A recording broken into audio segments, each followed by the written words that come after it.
누가 우리를 천국으로 인도하는가 라는 말씀으로 함께 은혜를 나누겠습니다. 인간이 타락한 이래로 사람들은 인간을 구원할 구원자를 기다려왔습니다. 창세기 4장 1절에 아담이 그의 아내 하와와 동침함에 하와가 임신하여 가인을 낳고 이르되 내가 야훼로 말미암아 득남하였다 하니라. 하와는 하나님이 에덴에서 그들을 내보낼 때 하신 약속의 말씀이 실현되어진 것이라고 믿었습니다. 창세기 3장 14절에서 15절에 야훼 하나님이 뱀에게 이르시되 내가 이렇게 하였으니 내가 모든 가축과 들의 모든 짐승보다 더욱 저주를 받아 배로 다니고 살아있는 동안 흙을 먹을지니라. 내가 너로 여자와 원수가 되게 하고 내 후손도 여자의 후손과 원수가 되게 하리니 여자의 후손은 내 머리를 상하게 할 것이요 너는 그의 발꿈치를 상하게 할 것이니라 하시고, 하와가 애를 낳았어요. 가인을 낳았는데 그 뜻이 뭐냐? 낳았다 이런 뜻이에요. 낳았어. 이제 나는 낳았어. 그 말이 무슨 말입니까? 이제 내가 빼앗겼던 에덴으로 돌아가게 해줄 아이를 낳았다고 이 사람은 믿은 거예요. 왜냐하면 창세기 3장 14절 15절에 하나님께서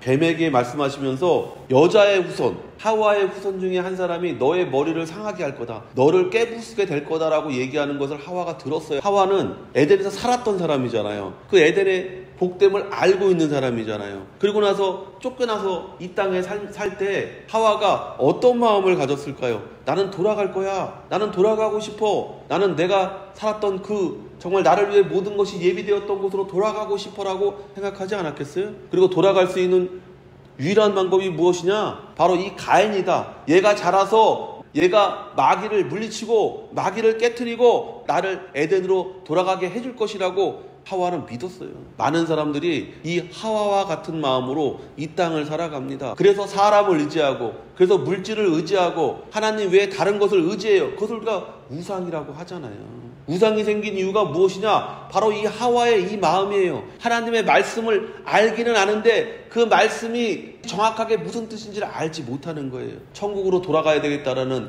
에덴으로 돌아가야 되겠다는 욕망은 있으니까, 하나님이 말씀하셨으니까 무언가 나를 낙원으로 돌려줄 것들이 있을 거다. 그래서 어떤 사람은 사람을 의지하고, 어떤 사람은 물질을 의지하고, 어떤 사람은 고행, 자기의 선함을 의지해서 그것으로 돌아가려고 한다라는 것이죠. 그러나 우리는 가인의 이야기를 너무 잘 알고 있습니다. 하와에게 구원을 가져다 준 것이 아니라 동생 아벨을 죽임으로써 더욱 큰 슬픔만을 가져다 주었습니다. 여러분이 의지했던 것이 여러분을 배신할 때 여러분은 아는 거예요. 아, 내가 잘못 의지하고 있었구나. 내가 잘못 생각하고 있었구나. 내가 물질만 있으면 내가 행복할 것이라고 생각했는데 그 물질이 정말 내게 주어졌을 때 정말 내가 행복하냐? 그것이 없으면 죽을 것 같았는데 그것이 없어도 내가 살아가고 있는 내 자신을 발견하게 되는 거잖아요. 그때는 그것이 없으면 죽을 것 같아요. 그때는 그 여자가 아니면 죽을 것 같아요. 그때는 그 남자가 아니면 죽을 것 같아요. 근데 지금은 그 남자 때문에 죽을 것 같고 그 여자 때문에 죽을 것 같은 거예요. 그게 인생이잖아요.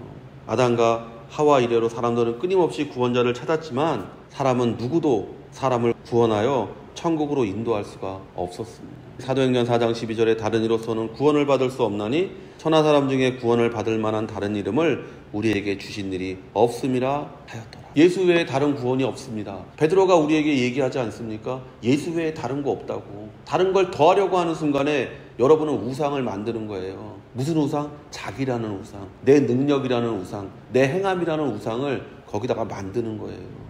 다른 것을 더하면 안 돼요. 분명하게 얘기하잖아요. 베드로가 예수 외에 다른 이름을 주신 적이 없다. 세상의 모든 종교가 자신들에게 구원이 있다고 말하지만 예수 그리스도를 믿는 것 외에 구원의 길이 없습니다. 이걸 철저하게 우리가 믿는 사람들인 거예요. 이걸 철저하게 믿을 때 우리의 삶의 모습이 달라지는 것이고 우리의 인생의 길이 달라지는 거예요. 이걸 믿지 않으면 우리는 다른 길을 가게 됩니다. 다른 종교에서 구원을 찾는 사람들을 보십시오. 그들은 무엇을 의지해서 구원을 받는다고 얘기합니까? 어떤 종교든지 간에 자기중심적인 구원을 얘기를 해요. 내가 무엇을 해야 구원받는다고 얘기합니다. 무엇을 해야 된다라고 가리키는 종교들은 다 우상을 만드는 종교들이에요. 바리새인들이 나가서 어떻게 하여 예수를 죽일까 의논하거늘. 바리새인들이 대표하는 것이 무엇입니까? 종교인이에요. 그들은 자신의 힘으로 율법을 지켜 구원을 받는다고 주장합니다. 종교인들이 주장하는 내용이 바로 그거예요. 내가 무엇을 해야 구원을 받는다. 내가 무엇을 하지 않으면 절대로 구원받지 못한다라고 가리키는 것이 바로 종교인들이 여러분에게 요구하는 거예요. 그들이 참 생명이신 예수님을 만났을 때 행한 태도를 성경은 예수님을 죽이려고 의논했다고 말합니다. 종교가 할 수 있는 일은 참 생명을 주시는 예수님을 죽이고 자신들의 의를 세우려고 하는 일입니다. 로마서 10장 1절에서 3절에 형제들아 내 마음이 원하는 바와 하나님께 구하는 바는 이스라엘을 위함이니 곧 그들로 구원을 받게 함이라. 내가 증언하노니 그들이 하나님께 열심히 있으나 올바른 지식을 따른 것이 아니니라. 하나님의 의를 모르고 자기 의를 세우려고 힘써 하나님의 의에 복종하지 아니하였느니라. 종교는 자기 의를 세우려고 해요. 그러니까 자기 의를 세우려는 사람의 특징이 뭐냐? 남과 자기를 비교하는 사람이 되는 것이죠. 남과 나를 비교해야 내가 더 얼마나 올바른지를 알 수 있는 것이죠. 그래서 바리새인과 죄인의 기도를 우리가 성경을 통해 보잖아요. 바리새인의 기도는 첫 번째가 뭡니까? 나는 저 죄인과 같지 않음을 감사합니다. 이 비교에서부터 시작되는 거예요. 그래서 그 비교의 내용이 나오잖아요. 저 사람은 11조 안 드리는데 나 11조 드려요. 저 사람 금식 안 하는데 나 금식해요. 저 사람 기도하지 않는데 나 기도해요. 거기에서 이 사람들은 의를 세우는 거예요. 하나님의 절대적 율법적 기준에 자신을 세우는 것이 아니라 자기가 지킬 수 있는 율법을 가지고 다른 사람과 비교하면서 거기에서 자기의 의를 찾고 의를 세우고, 그리고 하나님 앞에 당당히 나가서 뭐라고 얘기합니까? 이러니 나를 구원해 줘야 됩니다라고 얘기하는 거예요. 육체는 예수님을 반대합니다. 육체를 통해 얻는 모든 것들은 우리에게 구원을 가져다 주지 못합니다. 고린도전서 15장 30절에 형제들아 내가 이것을 말하노니 혈과 육은 하나님 나라를 이어받을 수 없고 또한 썩는 것은 썩지 아니하는 것을 유업으로 받지 못하느니라. 육체를 통해 내가 할 수 있다고 생각하는 모든 사람은 예수님을 반대할 수밖에 없는 거예요.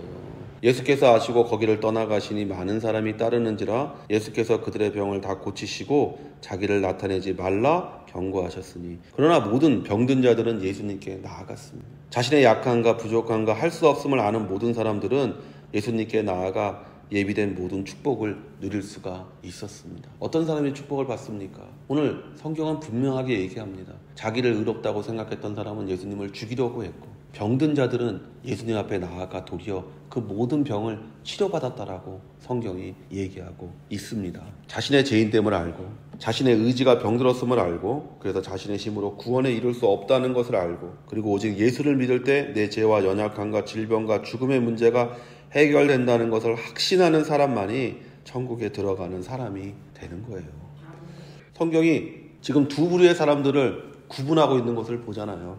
사지가 멀쩡하고 종교적으로 의롭고 권력이 있고, 바리새인들은 권력이 있는 사람들이잖아요. 물질도 있는 사람들이에요. 그 사람들은 예수가 필요 없다라고 생각했어요. 네가 없어도 난 구원받을 수 있어. 네가 없어도 난 천국에 들어갈 수 있어. 그래서 그들이 얻은 것이 무엇입니까? 성경은 마태복음에서 계속해서 바리새인과 예수님의 충돌의 장면이 나와요. 그리고 예수님이 바리새인을 심각하게 비난하고 심각하게 정죄하는 내용이 나와요. 위선자들아, 너희는 천국에 들어가지 않을 뿐만 아니라 천국에 들어가려고 하는 사람들을 막고 있다라고 예수님께서 분명하게 바리새인들을 향해서 말씀하셨어요.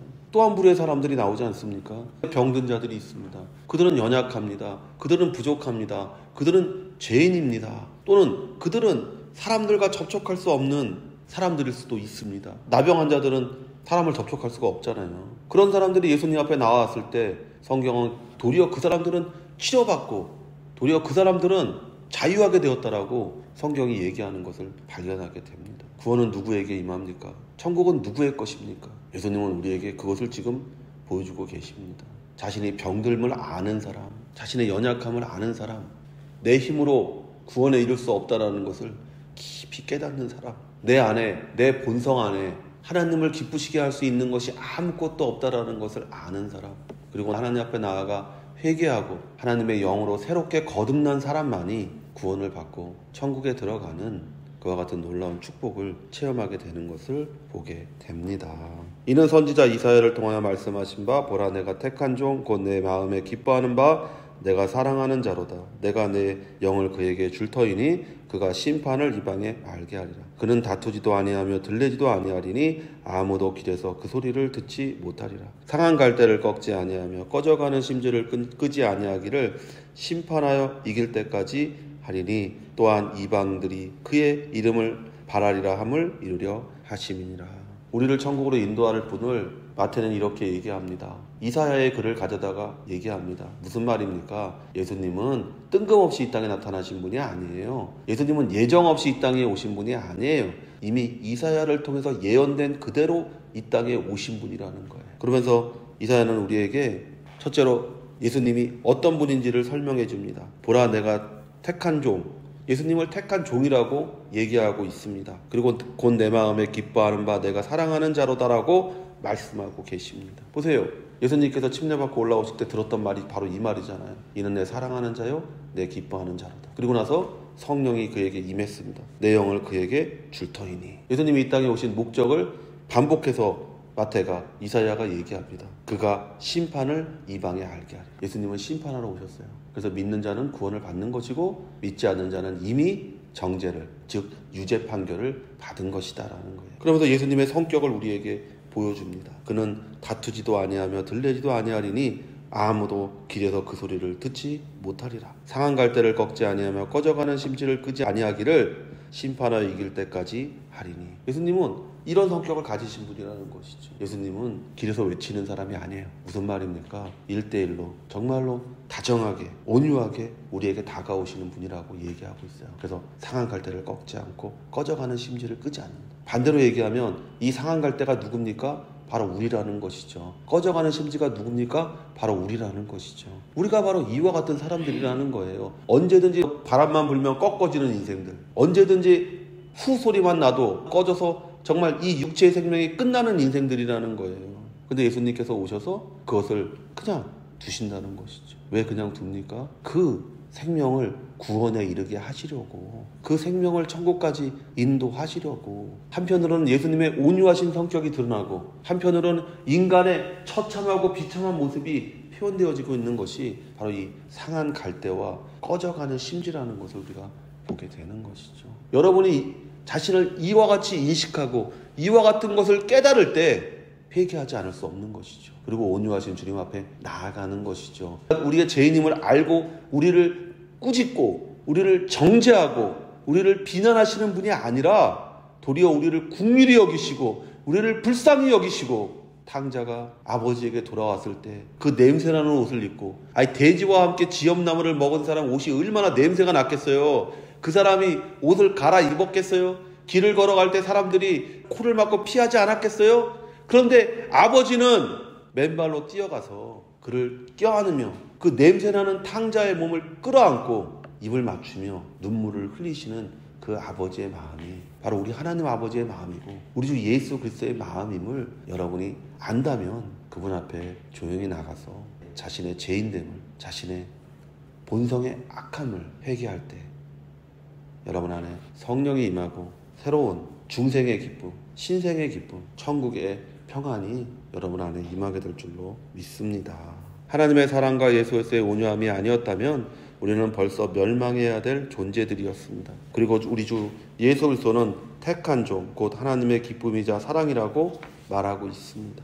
예수님은 그 모든 것을 버리고 이 땅에 우리를 구원하사 천국으로 인도하시기 위해 이 땅에 오셨습니다. 우리가 마땅히 받아야 할 심판을 십자가에서 받으시고 우리를 모든 죄와 가난과 질병과 죽음에서 자유하게 하셨습니다. 누가 우리를 천국으로 인도합니까? 세상의 모든 종교는 우리를 천국으로 인도하지 못합니다. 세상의 모든 철학은 우리를 천국으로 인도하지 못합니다. 세상의 모든 눈에 보이는 것들은 아무도 우리를 천국으로 인도하지 못합니다. 오직 이 땅에 오신 우리 주 예수 그리스도, 우리를 위해 십자가에 달려 죽으시고 3일 만에 부활하사 하나님 우편에 앉아 지금도 우리를 위해 기도하시며 탕자가 돌아오기를 기다렸던 그 아버지의 마음으로 우리를 기다리시는 그 예수 그리스도만이 우리를 천국으로 인도해 주시는 줄로 믿습니다. 그럼 우리 예수를 믿고 믿음 안에서 끝까지 견뎌서 하나님의 나라에 들어가는 복된 인생 되시기를 예수의 이름으로 축원을 드립니다.